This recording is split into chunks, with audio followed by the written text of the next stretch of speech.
crazy, go crazy, crazy, no crazy, no crazy, no crazy, What's going on, Monthly Shonen here? I know it's been quite a while since my last upload, but end of the year has been pretty rough for me. That's what having a full-time job and a hobby will do to you. But luckily, starting next year, I'm going to be streaming again. Or I guess just streaming, because I don't think I've ever streamed on YouTube, so... Well, I did that one time. Well, anyway, yeah, I'll be streaming, so in case I do ever miss an upload window, you can, just catch my extended thoughts on chapters and episodes there. I'm going to do my best not to let that happen, but, we'll see what happens in the world, so...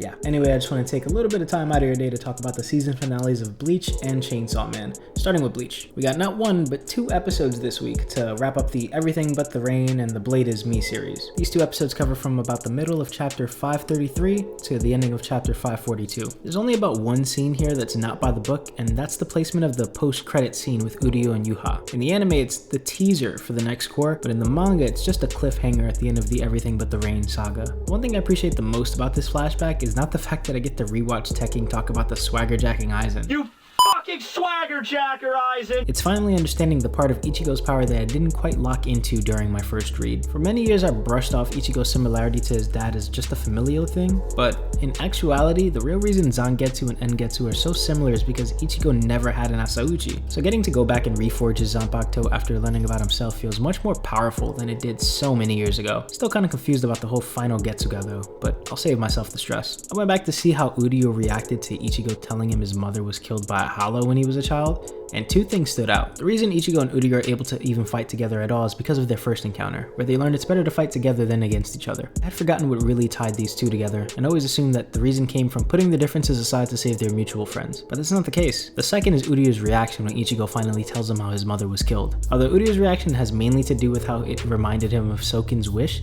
at this point in the series, it starts to mean both, since both their moms died for the same reason. Also, is that Tenza Yuha? The rest of the Captain-Lieutenant combo training scenes are the same except for the Squad 2 bits. For starters, Soifon's shot is in reverse. Not a big deal, but noticed. The second son in the Omaida family is completely cut, which is good considering there's no real reason to give this guy a whole intro box. We don't get Omaida's sister here crying over him fighting in the war either, which I initially thought would have been a nice touch, but considering that Omaida does absolutely nothing in this arc, it wouldn't make sense to set that expectation. Also, with how quickly we moved through the chapters this season, I'm shocked at how much time was spent on Komamura's scene. 2 minutes for 7 pages seems like a lot when comparing to other anime, but it feels as though these last 2 episodes have been moving a lot slower compared to the rest of the season, which is crazy since it covers about 10 chapters. It's not a bad thing at all though. Episode 12 alone covers about 3 chapters, but it doesn't feel any slower by any means. It feels like it takes the right amount of time to move through its scenes. Potential One Piece prediction alert. The idea of I lied to you because I didn't want you to become X might be what Dragon tells Luffy when they finally meet. We already know that Garp wanted Luffy to become a marine, but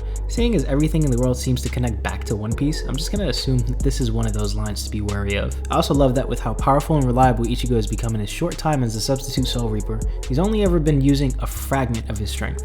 And that's all because he's been putting his stats into the wrong skill tree and fighting with ankle weights this whole time. When I think of that Unohana moment back in Hueco Mundo, it reminds me just how important of a special power Ichigo is. He doesn't have this immense power because he's the main character, it's the other way around. I think the main appeal about this season by far has been the atmosphere. Bleach is infamous for lacking in the background department, so I'm grateful for those, but just getting to see this arc animated at all is a blessing. Granted, if it was average after all this wait, it would be terrible, but the fact it looks as good as it does is still the icing on the cake. I'll get to the rest of my thoughts on the season finale after we talk about Chainsaw Man episode 12. We start off with Aki's perspective on this flashback before he confronts the Ghost Devil.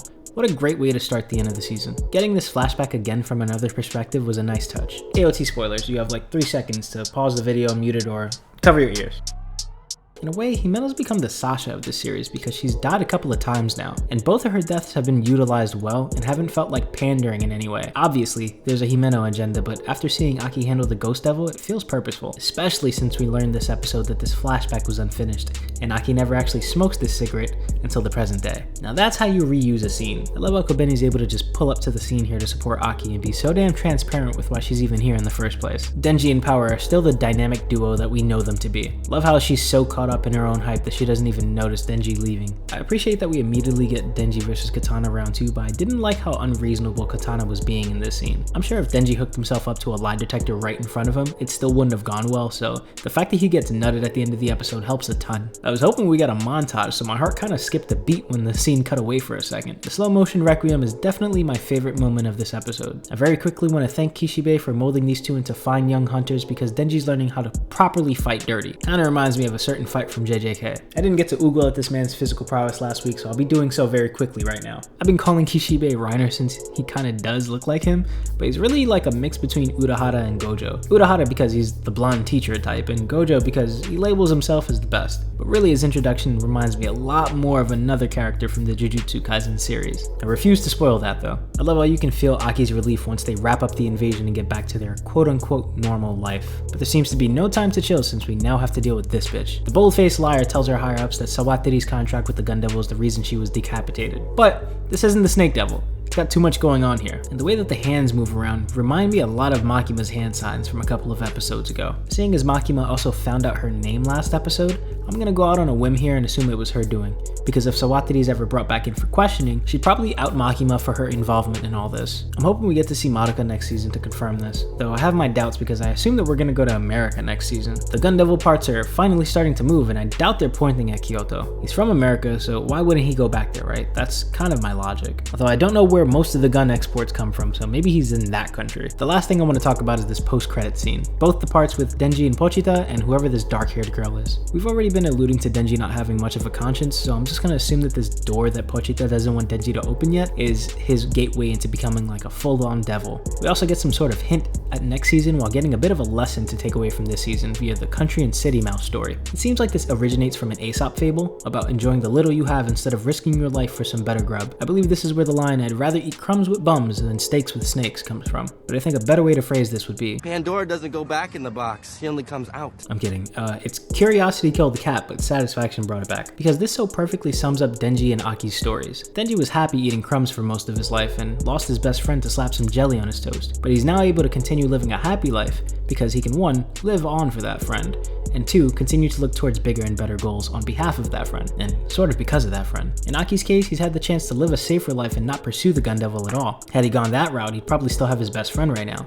But now that he has no other choice, the very thing that will kill him and bring him peace is killing the Gun Devil. Speaking of which, the clear danger here is obviously the Gun Devil. He's the reason why they can't just enjoy some crumbs and need to risk their life for some bigger cheese. Can't live a life on the countryside with him roaming around. We've already seen proof of that. In that regard, we get all the way from a country and city mouse to one of my favorite quotes of all time, which comes from the Mexican revolutionary Emiliano Zapata. He says, "It's better to die on your feet than to live on your knees." So it's time to address the elephant in the room, obviously. Who had the better season, Chainsaw Man or Bleach?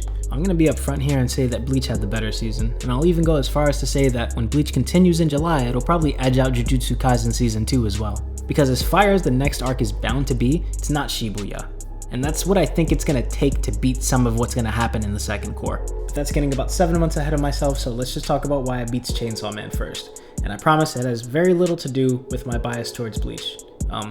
But the very little is a significant bias, so let's try and carve out some context here. I know it's not fair to compare the beginning of these two series since their debuts are 19 years apart, but we kinda need to. Since Chainsaw Man is a lot newer, it's able to do a lot more with its first 38 chapters. But for that same reason, Bleach is able to move a lot faster with its first core. Bleach has covered about 63 chapters in its first 13 episodes, and that's because this is 19 years of pacing difference, and about 2 in terms of what Shueisha was expecting of a series between Bleach's ending and Chainsaw Man's beginning. Rushed ending accusations aside, I saw a Mr. Morge video recently about whether or not One Piece would hold up if it were to debut in today's climate, and although I disagree with the final verdict, the premise of that video is what I really want to explore here. Yes, Bleach starts out a lot slower, and yes, there's a lot more hype in the younger crowd for Chainsaw Man, but the fact that we're even able to compare Bleach and Chainsaw Man at this point in time, when one is much older, is part of why I think Bleach deserves a win here. Granted, the biggest thing working against Bleach here is the amount of context and care for the characters that new viewers won't have. But as we've seen demonstrated this season, this adaptation is made for the Bleach fans,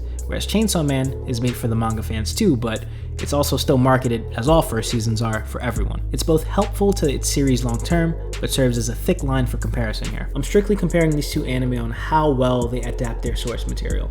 not, you know, which one is meant to be more popular or which one is adapted for a more popular audience, because there's, you know, reasons for both there. Like, you know, Bleach has the legacy and, you know, Chainsaw Man has like the new hype and like the new formatting. Strictly just like, how well does it do the manga justice? This way I can justifiably view the first Bleach core through my own eyes and not have to take a step back as a fan. I should be judging these two the way I think I'm meant to. Bleach is a remastered farewell that tries to rope in new viewers in the same way that the Wano arc of One Piece did, while Chainsaw Man is a strong start to one of the new heavy hitters in shonen. Looking at them this way makes it much easier for me to judge them independently because I won't have to take away from one to appreciate the other. If I were someone who never saw Bleach until this season or read Chainsaw Man weekly, I'd probably care a lot more for Aki than Ichigo. But as someone who's read about 20 chapters of Chainsaw Man over a year ago and only remembers its premise, and also hasn't touched Bleach since it finished, I can look at both of these and say, I feel the better season and the better adaptation has to go to Bleach. Now I love Mappa and the cinematic route they're taking with Chainsaw Man. This score, these endings, this animation, the CGI, Kobeni, the hype is definitely there, both in the build-up and, you know, just in moments that I didn't realize were happening until they were happening. With Bleach, on the other hand, I was elated to finally see every moment that I've been waiting for animated, and there were a lot of moments. You got Yuha Bach's first appearance, Here Fear Here, Dai Standing, Unohana versus Kenpachi, Aizen, and then you end off with Everything But the Rain and The Blade Is Me.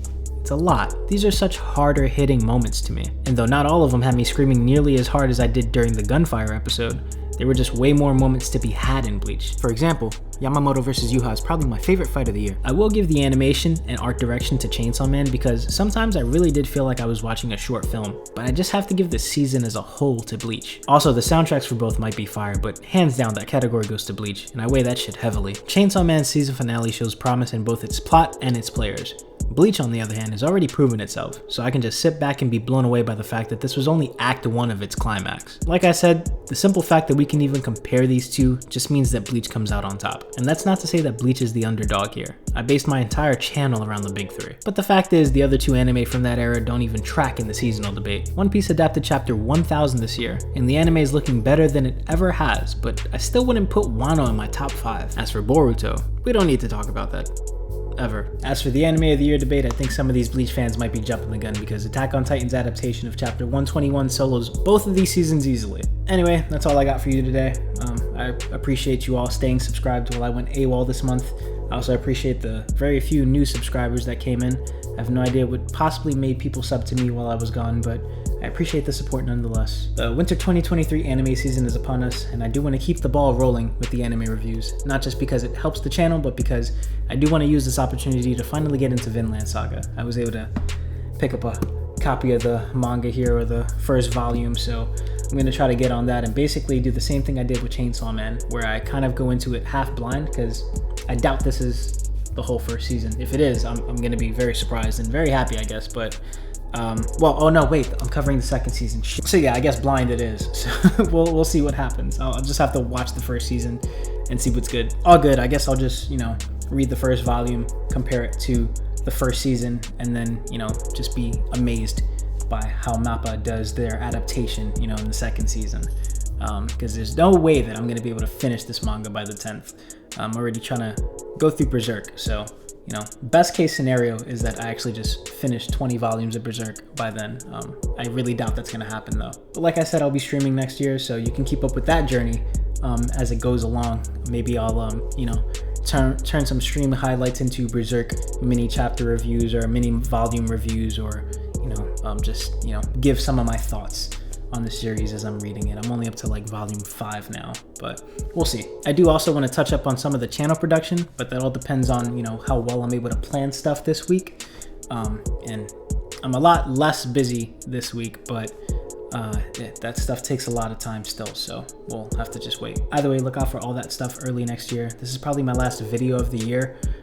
I doubt I'll be able to go and do a review of One Piece chapter 1070 or, Hunter x Hunter 400, because I just still haven't gotten a chance to read anything that came out last Sunday, so we'll see. Don't hold your breath though, because I'm planning on spending the rest of this year mapping out the beginning and the middle of next year. I probably will release like another YouTube short though, so look out for that, but it'll probably just be a clip from this video. In the very likely scenario that I don't see you all until the beginning of January, I Hope you had a great 2022. If you didn't, I hope that 2023 is the start of your bounce back, or is like, you know, your peak year, whatever the hell you need to happen. I hope it happens.